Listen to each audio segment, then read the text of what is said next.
Hello, friends. Welcome to this overview and orientation of the CarePortal technology hosted by Unite Greater Dallas. My name is Kyle Johnson. I am the Vulnerable Families and Children's Specialist for Unite Greater Dallas. I'm also considered to be kind of our resident expert on the CarePortal technology. And so I'm really thankful that you are here to learn more about this amazing tool for your ministries. There's a really fascinating example of how this is going to be used in Dallas County in particular. And so I wanted to record a special orientation really from this perspective because ultimately, if you are watching this video, you have likely already started the enrollment for your church, which is fantastic. I love that you are starting this connection process. This is going to count as your orientation, and so we are trying to just get as many churches activated as quickly as possible. And although we usually prefer in-person orientations, because I mean we're local, we're right here in the DFW area, but ultimately right now this is such a critical time to get as many churches activated as possible quickly, and so we're resorting to a video training just so that we don't have to coordinate schedules. I'm going to do my best to keep us flying along here just so that I am a good steward of your time. But I always love to start with the why, right? There's a lot of whys in this work, and we're going to connect a few of them, even things that maybe you hadn't quite thought about when it comes to this type of work and outreach in the community. But we're going to spend the bulk of our time talking about the access, which ultimately means the technology itself. I want you as the ministry leader who probably is going to be at least one of the people receiving these request notifications at your church. I want you to know what the technology does and how it works and how to use it in the way that's going to most effectively support your ministries the way that they already function. So that's our goal, is to really use this technology and flex it around what your ministries are already doing and how they're already working, whether that's small groups, whether that's outreach teams or individual families. We want to be able to use this technology to simply make those processes better. We'll spend a little bit of time talking about training as well as support, just so that you understand what's really available to you through Unite Greater Dallas, thanks to CarePortal. So let's think about the why, and I want to start with the child welfare system, ultimately because this is man, you want to talk about Dallas County. It's just a major system going on right around our neighborhoods, even if we don't fully know it. But we do know that about 4 million kids are touched by the child welfare system every year. And those are kids that maybe had an investigation into their family. Maybe a teacher or a healthcare worker made a report, and the state had to make an investigation. And whether the kids were removed or not, ultimately, the state comes into contact with these families, and they're at a really vulnerable spot. Many of them are really at a point where they're just struggling to find the basic needs that are allowing them to stay together. And so that's what the state is kind of really just kind of drowning with. And Dallas County, you may not know this, but it's in the top 25 counties nationally, thousands of counties across the country, and Dallas County is in the top 25 for child welfare and kids in the foster care system. But it's crazy. Around those same counties across the country, there's 40 million adults that are regularly attending church. And what we find is that these families are often kind of in their own separate circle than apart from these church communities. And not always. There's a lot of overlap, but there's also a lot of just kind of leapfrogging. The information about where these most vulnerable families are, it tends to not really reach the majority of churches. And that's what CarePortal is really designed to do. It's designed to connect church ministries with these families that are most vulnerable in your neighborhood, in your backyard, ultimately, so that your ministries have a chance to do what they're really set up and designed to do. locally, I mentioned that Dallas County is just one of these massive areas, and um, we know that about 18,500 investigations occurred in 2018. You can imagine like that. That's a huge number. But then take a look at the number of kids that were removed. A little over 2,000 kids were removed in 2018. It was actually more in 2019. We've already seen the numbers, but the state hasn't really released them publicly just yet. But um, there's still, I mean, you just see a massive gap between the number of investigations and the number of kids removed, which means that a lot of families are actually being kept together by CPS even. They have caseworkers that are designed and equipped to help keep families together. That is really their only goal, is um, to keep families from being split apart. But sometimes it isn't possible, and sometimes they do need to remove kids. And so that's why we do have foster care. But even the majority of those kids will be reunited with their families. They'll be uh, put with family members, friends, things like that, where they'll have a chance to exit the system. Sadly, not all of them will. We still see almost 500 kids that are waiting for adoption, which means that they're not going to be able to go back home. Um, And so that's a really, really troubling system that it's just kind of this undercurrent of our society. And it's really important for the church to be aware of those numbers. These are much more, because they're local, they're much more tangible. They're much more um, well, they're less intimidating, I should say, really, because you think about 4 million kids, it seems like it's impossible to overcome or help make a dent in that kind of number. But when you're talking about just in your county, I mean, suddenly, especially when you realize there's over 2,300 churches in Dallas County alone, suddenly this becomes a goal that's really easy. This is a space for us to enter into that could really, really be just massively impactful for our communities. And so, again, another reason why we do this is because we are commanded to serve the most vulnerable. That is ultimately what our heart should be as ambassadors of Christ. We should be engaging the most vulnerable and equipping as many people within the church to engage, because we understand that that equipping process is actually how the church itself and individual believers are really built up, and it's their blessing to get to engage in this work, because ultimately we want more of Christ. We want to lean more into what he has for us and to be closer and more united with him. And so if he says that that is possible when we are equipped to do the work of the ministry, then I say we should all be lining up to do the work of the ministry if we want more of Jesus. um, in James 1:27, where we hear it so often, but we just need to remember that pure and flawless religion is something that also purifies us and our personal religion. That is something that we should be aching for, to just see God operating in the lives of our family and friends. And so ultimately, we also have just the promise of, if this is pure and flawless religion, then we should probably start there, right? Caring for the most vulnerable, the widows and the orphans, and just ultimately those who are defenseless. And there really is no better system of connection in our local society than the child welfare system. And so we have this great kind of window and door that's been open to us to do this work. And the technology called CarePortal, it allows us to actually do this in a really, really scalable and flexible way while keeping everybody safe, tracking everybody's information and impact and everything. It's been really, really great to watch. This is a quick graphic that I had to kind of make myself, just because I think it's important to understand how the child welfare system really works. You ultimately have the report, the investigation that's made that shifts this family kind of into this funnel, and the first stage that the state will try to uh, to to to work on with this family is going to be prevention and preservation.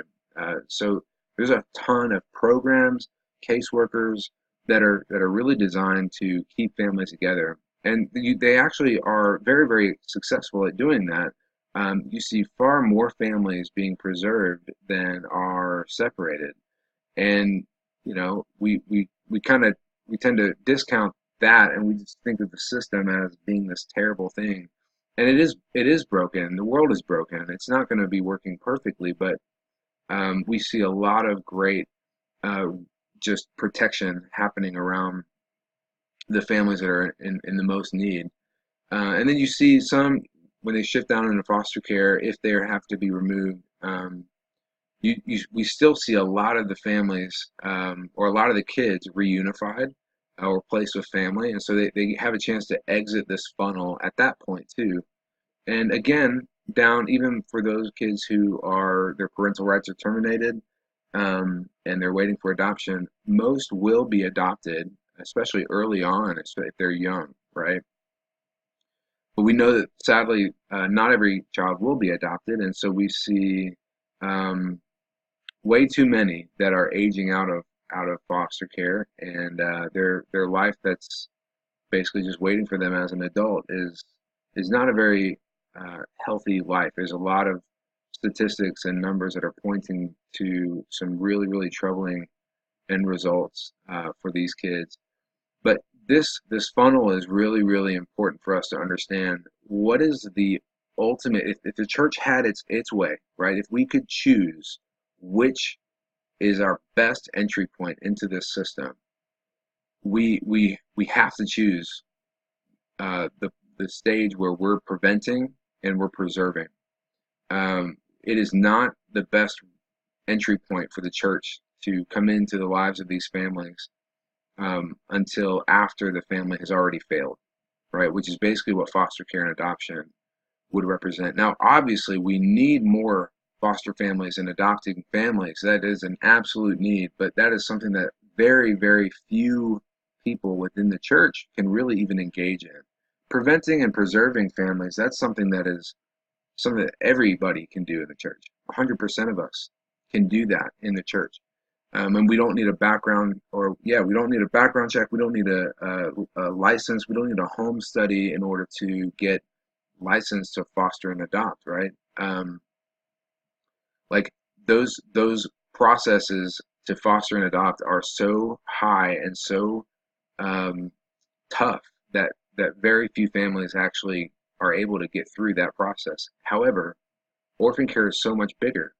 And in the case of what's going on with Dallas, with the tornado damage, um, that ultimately is representing a lot of scenarios where families are very, very, very vulnerable, and they're at risk of kind of entering into the system if they are not kept strong, where something that could literally be life altering, something like losing a job or a car, or getting sick, or something that could result from this storm, could completely destabilize these families, and more kids could actually end up in foster care as a result of it. And so this is an amazing opportunity for the church to step up and say, man, we want to know where the most vulnerable families are.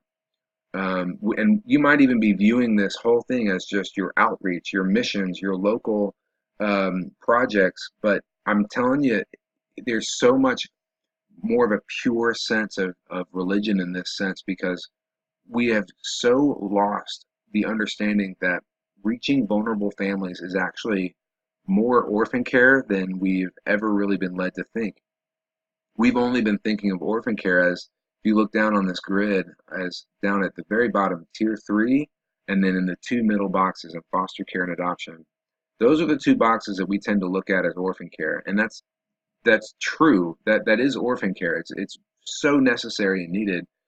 But again, only a very small portion of the church can even legally get engaged in this portion, where this is something that is pure and flawless religion. This has to be a definition of orphan care that is for 100% of the church. So where can the rest of us engage?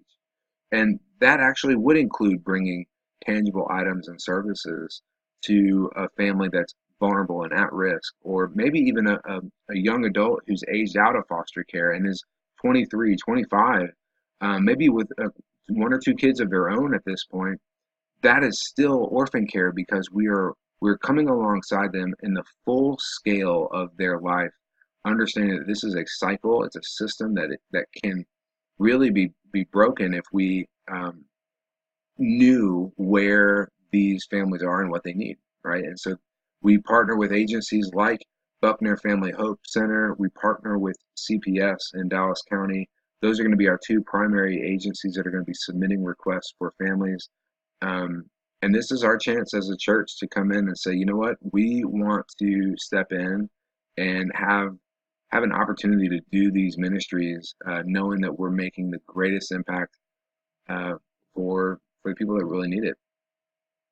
I'm going to skip this video, but I want to encourage you to watch it from the CarePortal website. It is a really, really great way of kind of just explaining how the technology works. I'm going to hope that I can basically replace this video for you, but it's a really great way of just kind of quickly showing other people if you want to kind of explain it in more detail. I would hope that you would talk about CarePortal and what Unite is doing. I say a lot, it's kind of a joke, but I say talk about it like it's your favorite restaurant, right? We have no problem talking about our favorite restaurants with our family and friends and neighbors, but if we had a chance to talk about what we have a chance to do here, we could really, really make a massive impact. And speaking of massive impact, I mean, this is a network that is growing so quickly. It's only like 4 years old, and already almost 50,000 kids have been served by the local church, thanks to the child welfare system in that area sharing those opportunities to step in. And because, again, it's technology, we can track so many things, and we have algorithms and data that we run, and we can actually calculate a very conservative estimate of what the economic impact is when we are stepping in and providing these items and services. Um, when you keep a child out of foster care, when you are helping to preserve a family that is at risk of being torn apart, that has massive cost avoidance and impact from just a plain dollar perspective. And so we calculate that because it tells such an amazing story of what the local church is able to do.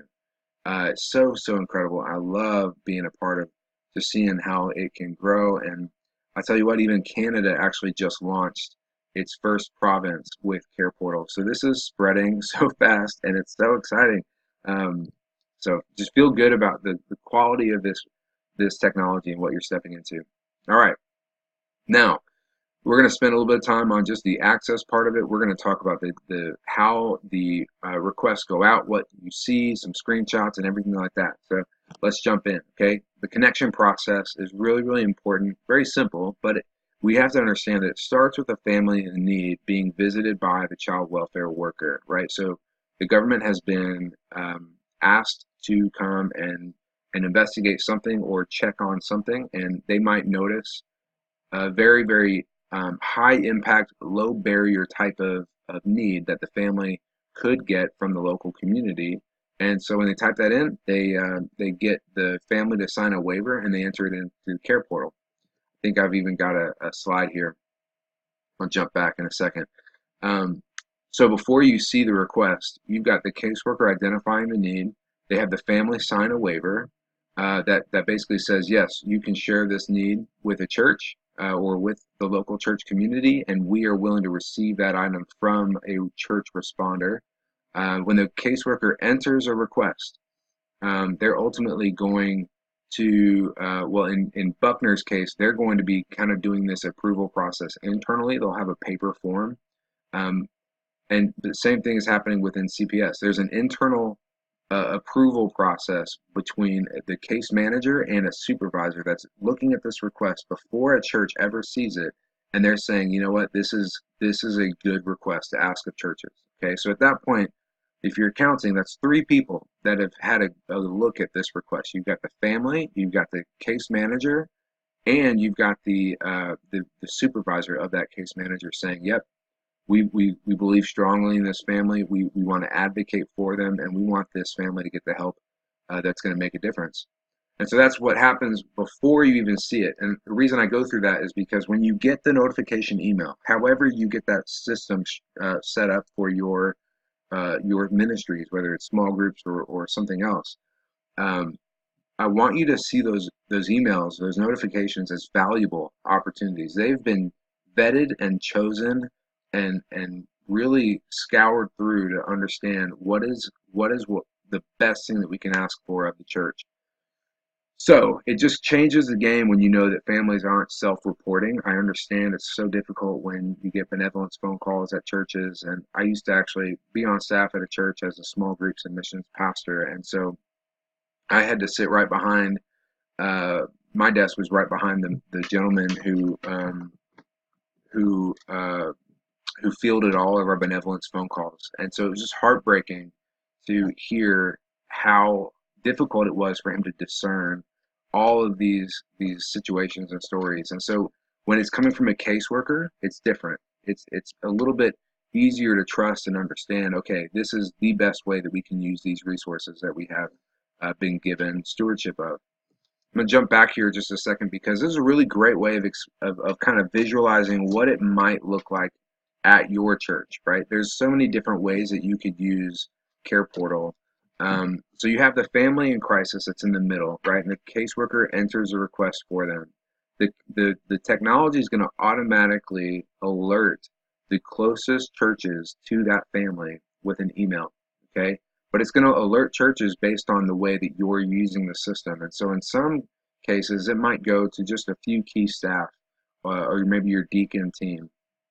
In other cases, it might go to individual small groups that have enrolled at separate locations from the church, right? So every single group is actually going to be treated as its own little micro church under the parent church. And so they'll get individual requests differently based on where they have signed up for.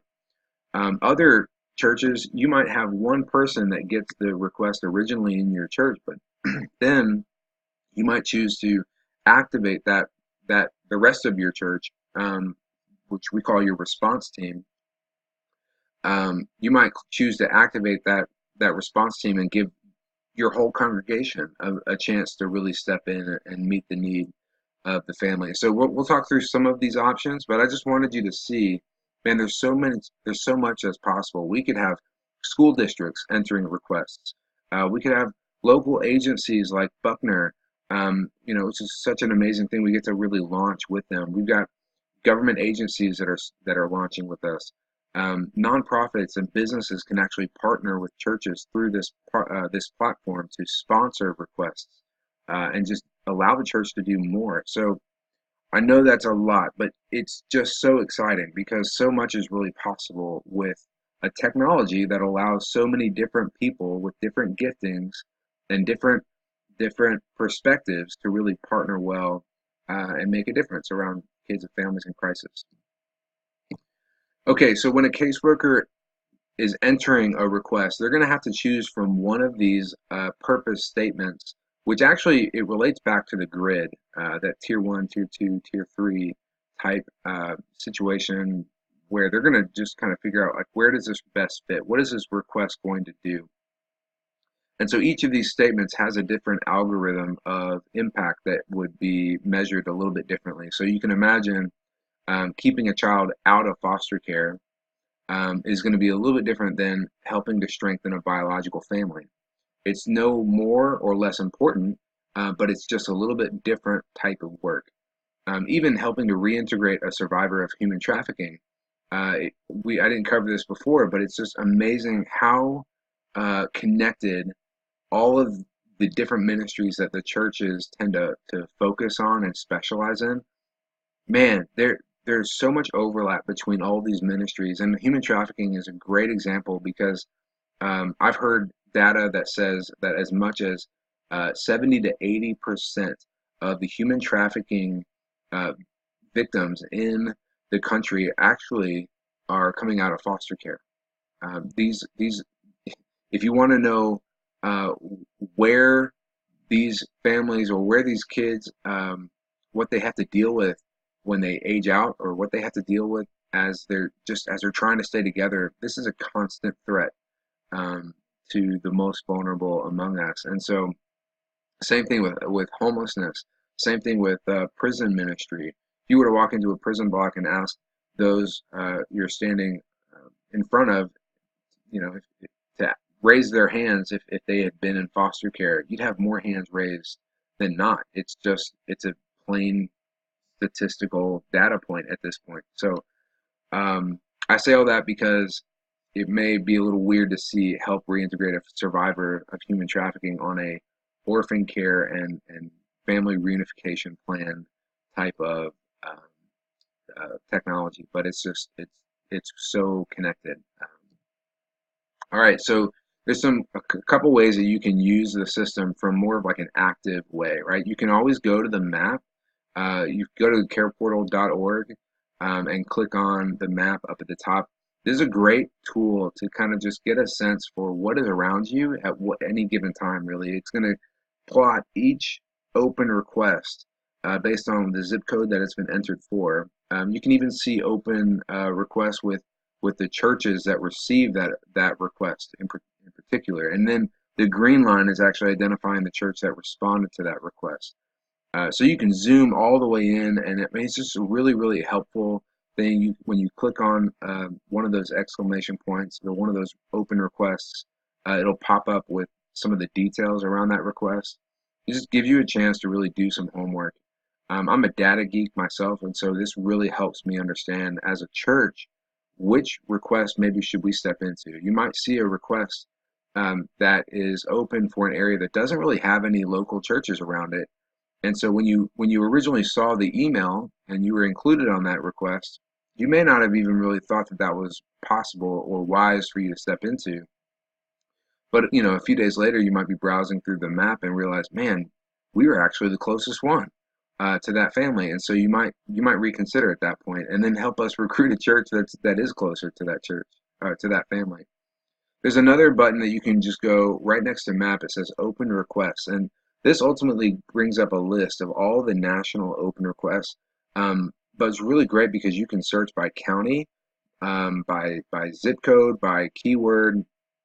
And what's really, really powerful about that is that inevitably, especially I know if you're on staff at a church, you get members coming up to you over the weekend and you hear this question a lot.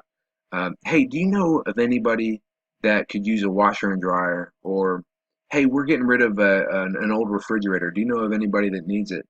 Um, it's those types of things that you can actually use the keyword search on CarePortal and see if there's actually an open request that's asking for one of those items. It could be a couch, it could be a crib, it could be anything. So it gives you a way to just really quickly vet and check through what is really open around us. And if you come across something, you can do a quick search and see if that's equipping you to step into a request really, really easily. I have people tell me all the time they don't ever look at yard sales the same way ever again, right? If you see a toddler bed or a crib or a pack and play, you're thinking, man, that would be amazing because I know that there's going to be a CarePortal request for that soon. So they'll pick it up for super, super cheap, and just be ready for when that request comes. Or maybe they do a search and they're willing to drive a little bit further to equip another church to meet the need. So this is a really great tool. You can use it regionally as well. You can respond to technically any request in the country. And so if your church does a regional mission trip down to Corpus Christi or up to Colorado Springs or over to Hawaii even, you can work through CarePortal and build relationships with local churches while serving vulnerable families and kids. It's just a phenomenal tool. Each church, you're going to have a chance to build a login page and actively manage your own dashboard. And so this is kind of a snapshot of what it's going to look like. You'll have a tab on the side of your dashboard here that says requests, and so it'll load all of the requests that you've seen in one spot for you, which is really fantastic. It gives you the response options there right from this dashboard, so you don't have to go sorting through emails.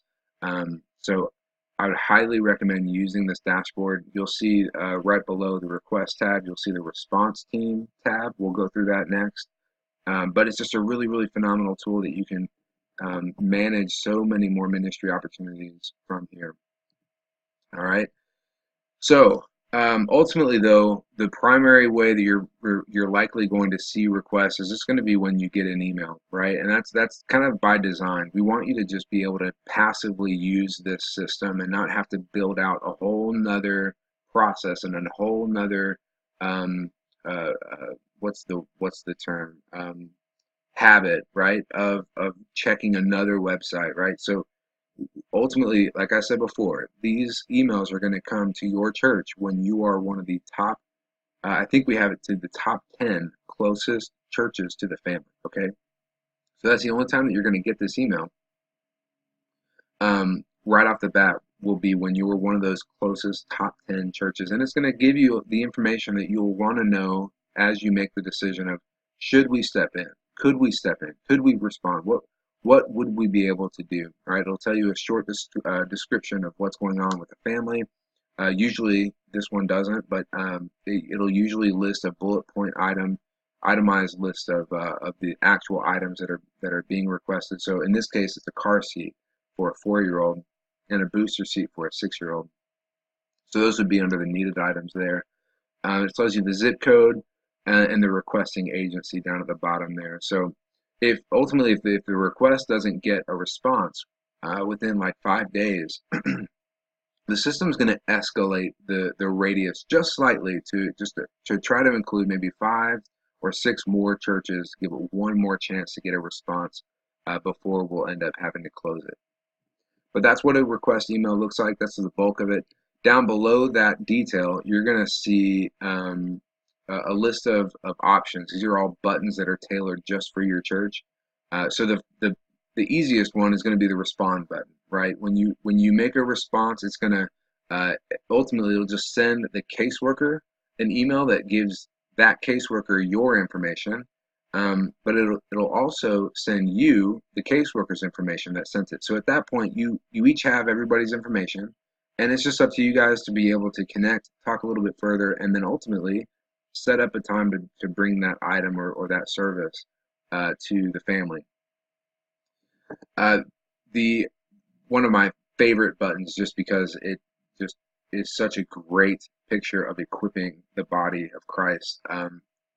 The Activate My Church feature. So whenever you as the point person receive the email about the new request, you can decide whether you want to send that request over to your response team, or if it's just not a good time, right? Or maybe you can meet the need yourself.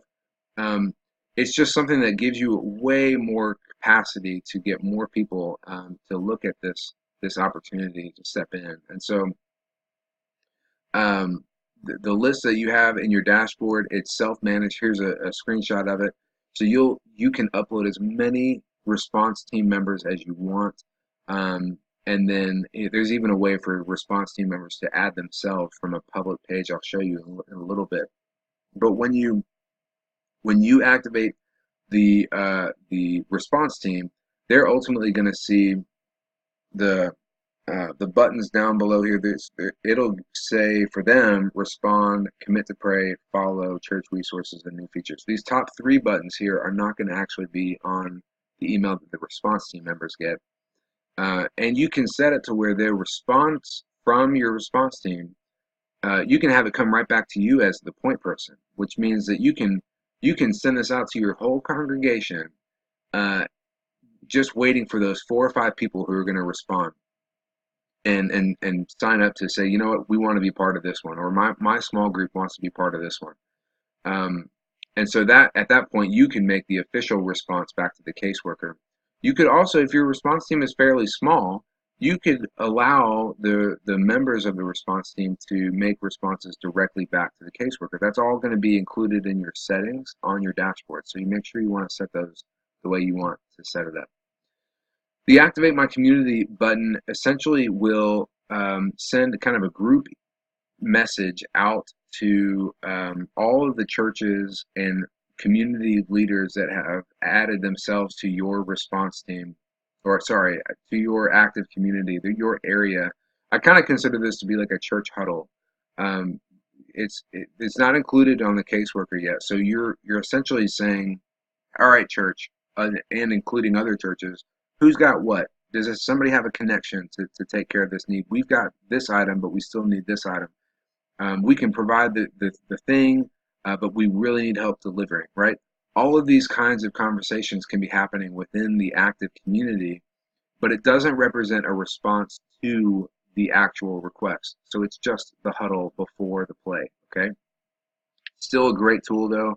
Uh, at this moment, the request that has or the county, I should say, that has the record for the most number of churches working together on one request is Johnson County, in the Cleburne area. They had 6 churches working together on one request, and it started with an active community discussion. So make use of this. This is such a phenomenal tool. I would challenge you to just maybe it's in your zip code, and even when you're not able to do it, see what might happen from the active community. It's really going to be, I hope it'll be surprisingly encouraging to you. The church-to-church feature is something that allows you to be a little bit more strategic about connecting with individual churches based on maybe their location to the family. And so when you click that button, it's going to take you to where you will see the list of churches that receive that request email with you. And the order of the church, they'll be in order of who's closest to the family to down to who's furthest away. And as you notice, there's a contact button right next to each church. When you're logged into the system, it will actually allow you to send a message to the point people that are signed up for that church. So they likely have already looked at the request for whatever reason. They weren't able to make a response, but you stepping in and saying, well, hey, what if we partnered on this request? Or, hey, I've got a member that really wants to meet this need, but we're kind of far away. We're down at kind of at the bottom of this list. We want to work through you, if at all possible. Would you be interested? At that point, you would both churches would go and make your response to the caseworker and get things rolling. All right. Now, the other buttons that you and your response teams would see are the commit to pray and the follow buttons. Committing to pray doesn't take any verification at all. They won't need to sign in. They won't need to do anything like that. But I still would just highly encourage you to challenge your response team to just click on that even when they can't actually make a response. Follow button, that ultimately is going to be something that, let's say you see the request email come through and you read it and you're thinking, man, I'm intrigued. I'm really not sure I can respond, but you know what? Let me make some phone calls, right? Let me shoot out a few text messages and just see. In those instances, I would recommend that you click follow, because when you click follow, it's going to sign you up to receive additional alerts about other things going on with this particular request, right? So you'll get an email if another church responds. You'll get an email if the caseworker updates the request or maybe pauses the request, which they can do.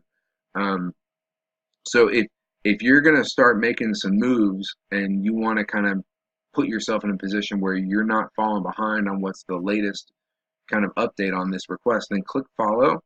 Otherwise, if you don't respond, commit to pray, follow, or engage the community at all, you're actually not going to see any other emails related to this request, because you've basically indicated it's not a good time, and that's okay.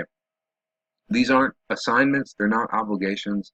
They truly are opportunities for you to see as great kind of entry points for your ministry into the community, all right?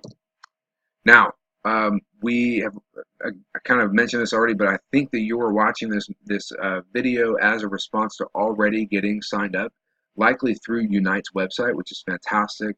But if you have not already signed up your church, you definitely need to go and do that. You can do it from the CarePortal webpage to just say sign up your church. Under the Get Involved tab, you can also go to unitethechurch.org/careportal, and it'll direct you through this process as well. All right, so the training piece of this, man, there's just so much here, and you know, I would encourage you to just kind of explore the website, explore your dashboard.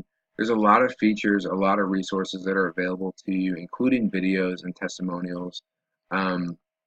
We also want to just make sure that you understand, and this is honestly coming straight from CPS in this case, this slide. But when you're stepping in and you're making a response to a request, you don't want to go by yourself to the family's home that's mostly, I mean, really, it's for both of your protection. We just don't want to put people in a position where it's a he said, she said, or a he said thing. Um, and even if that means that you've got to ask the caseworker as you're talking to them and setting everything up, if you need to ask the caseworker to be there and meet you at the family's house, you absolutely can do that. But there's a reason we believe that that Jesus didn't send his disciples out by themselves. So don't go by yourself, but also don't go as a mob, right? Like you don't want to go and overwhelm these families who often live in smaller living conditions with multiple people, and so just be wise about how you're going just to allow a relationship to form. So just making it awkward with lots and lots of people, that tends to put you behind the curve on that one. You want to always avoid assumptions. You know, there's we get it. CPS, there's a little bit of a stigma around families that have CPS involvement or involvement with even Buckner Family Hope Center. Like there's just this delicacy that's going on that we often don't fully understand. And so I would just challenge you to avoid assumptions. There's so much more going on than we realize. And the same is true for the caseworkers. Their jobs are so difficult, and so you may encounter a caseworker maybe only hours after they've witnessed some really heinous abuse from a different family. Um, and so we want to cut them some slack. We want to be encouraging to them and be flexible. But at the same time, the caseworker is there to be a great resource for you. Um, you know, if you're in the family's home and you see something that's a little concerning, you do need to call the caseworker. That's really what they're there for. I promise you that if the caseworker knew about um, something that was putting the child in danger, they would not have entered that CarePortal request. So if you see something, you do need to say something. Um, and then also, you know, you can call the caseworker if maybe the family asks you for like some additional items or services where you just kind of you're not really sure, right? Again, that whole discernment question can be really, really challenging. So what I love about Care Portal, one of the many things I love, is that if that ever happens, it very, very rarely happens. But if it does, your immediate response can be, okay, well, let me talk to your caseworker, right? It's not something that you need to let them, you don't need to feel like they're painting you into a corner because you have access to their caseworker as well. Being encouraging is a huge piece of this. I mentioned how delicate these situations can be.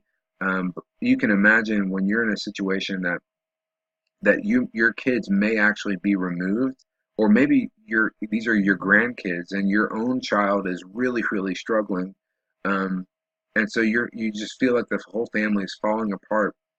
Having the opportunity to step into these situations is so powerful. And so I would just challenge you and for you to challenge your response team members to look for the strength in these families and call it out, be encouraging, just listen really well so that you can identify that and try to encourage them in such a dark time. Uh, and then you can always engage in additional needs, especially when you yourself kind of say, you know what, we've got a food pantry at our church. Why don't we bring and try to stock this family's pantry a little bit because it looks a little bare. That's completely up to you. You can always offer to pray for the family and just do what you do best. I mean, let the Holy Spirit guide you and understand how to build relationships with these families. All right. Many of you are likely familiar with the cost of poverty experience, but that is something that is directly related to this work as well. I would highly, highly recommend putting your team through this. In fact, I would even say that a cost of poverty experience would represent an amazing launch event for Care Portal at your church because you can, during the debrief, you can even talk about Care Portal um, and bring, kind of give your members that are present a chance to join the response team for CarePortal. We even have a CarePortal version of Cope that has some kind of um, uh, some planted situations that the church knows about that can step in and really make a direct impact for some families. And then it's just a really phenomenal tool. If you don't know about it, I would highly recommend getting on Unite's calendar to just have the conversation about what that looks like. And then as far as support goes, we want to help you advocate for the least of these, right? This is such important work. We are here as coaches. We're here just to bounce ideas off of, and we're here to just kind of help you work through this technology, right? With reporting and just kind of uh, whether you feel like you're seeing something that's kind of glitchy or whatnot, we can help you through all of that stuff. But from a ministry development support perspective, I really, really want to camp out just for a couple minutes on this slide because it's really, really important. We ultimately need to understand whether you as a point person or maybe as you have an opportunity to grow your response team, whether it's your small group leaders, whoever. Man, this is such an amazing opportunity to really dig in and train them on what like local ministry really looks like. And if you were to ask somebody, who are we going to reach through this technology? The first answer you probably get is going to be the families and kids, and that's absolutely true. Like that's fine. That's great that that is what your motivating factor is. But there's more to it than that. We have to understand that getting engaged to impact these families and kids, it puts us in a direct line to experience the culture of poverty. And the culture of poverty can be very, very offensive if we're not ready for it. And I'll give you an example of what the culture of poverty actually looks like. If the request that you responded to from Buckner or from CPS, maybe it was for a bed, right? A simple bed was going to make a massive impact for this family, right? And you think, you know what, this is such a great opportunity. We're gonna respond and we're gonna bring this bed over to this family, and you set everything up, and you walk into the home with the bed, and you see a flat screen TV on the wall, right? Or you see mom's nails are just beautifully done. Hair's great, like she clearly just got back from the salon, maybe, right?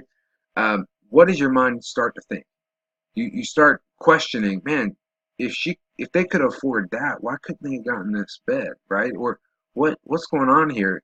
And that's again where we really have to avoid those assumptions because ultimately, one, you don't know where the TV came from. Um, you don't know how they paid for the nails or the hair or anything like that. And second, um, man, what was your expectation at the same time? Like, did we have to watch our expectations for these families to somehow expect them to have their finances in order and to be able to budget responsibly. Like honestly, so many of these families, their generational cycle is so lost and broken and dysfunctional that the concept of a budget, it's just not even there. And so we can't let that surprise us when we step in. All right. I'm not saying that you can't coach and kind of encourage them into thinking a little bit more maybe responsibly, but don't let it offend you to the point where you don't want a relationship with these families. That this relationship is there to bless you just like it is to bless them. So don't give up that blessing. Um, we kind of hit on the idea of survival mode and dysfunctional cycles, but survival mode is kind of what leads families to possibly every once in a while ask for additional items. And again, that caseworker is going to be your best friend in that situation. You can bounce that off of them, and you don't have to feel like you're the bad guy, right? You can just say, well, I'm interested. Maybe I've got a friend. I don't know, but let me check with your caseworker first. Here's the thing: that caseworker might actually be looking for that exact item that they're asking for from a different resource. And so it is worthy just at least good communication to talk with the caseworker and let them know what the family said or what they asked for. And then, this kind of goes without being said, but we have to be okay with families not being open to like a whole lot of extended contact. Again, it's very, very vulnerable and delicate situations. And we're not stepping into this space for some kind of outcome. We're stepping in because the process is beautiful and we have a chance to show Christ's love in obedience, and that is our motive. Anything beyond that is going to be just icing on the cake. So just be careful how you honor the families with cameras and trying to just broadcast their story before they're ready. You always want to build the relationship first. All right. So those are the families and kids. There's other groups that we're trying to reach in this process, though. And you may be able to guess it. I'm not present with you like I normally would be, to kind of do a little bit of a kind of a who can guess it first kind of game, but it's the caseworkers. The caseworkers in our communities, man, they are working such difficult jobs, and you know many of them might actually be kind of skeptical of the church. And so we want you and your response teams to understand the opportunity that you have to encourage and minister to the caseworkers as you interact with them, because the data is pointing to the fact that many caseworkers suffer from what we call secondhand trauma, or compassion fatigue is another common symptom of the work that they do. And so we want to win them over in order to make them want to submit more requests. And you know, CPS in particular, this is a mandatory meeting for caseworkers to allow us to train their caseworkers on how to submit CarePortal requests. Okay, that is amazing, and you want to talk about favor from God? That's awesome. But they don't have to actually submit requests. We can train them, but if they have a bad experience with a church, well, they're probably not going to want to submit any more requests. And that's not hurting them. That's actually hurting their families that they're serving, and it's hurting the church to not be able to grow and serve and minister. So be wise of that. Man, being kind of on the lookout for unengaged local churches. You know, if you have a neighbor that goes to a different church than you do, oh my gosh, invite them in and say, hey, I'm going to go deliver this bed or this car seat over to this family not far from here. Do you want to run with me? Um, Man, it's a great opportunity to kind of give other churches and church members around you a chance to really see how this network operates, and hopefully, maybe they'll end up activating their church, which would really awesome. It would just be such a great way of organically growing this network.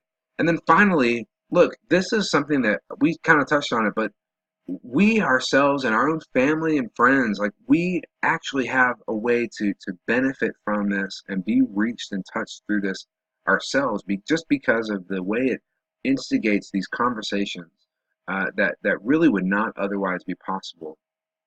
The way it allows a parent to illustrate what they really believe and what's really important right in front of their kids on a normal Tuesday afternoon, where you're not buying a plane ticket and taking paid time off work to go and serve. This is something it's so important that you're doing it on a Tuesday afternoon, right after work, maybe even as a family together. I just think that that's such a beautiful picture of what a strong Christ-based family would be about. And so this is a great opportunity.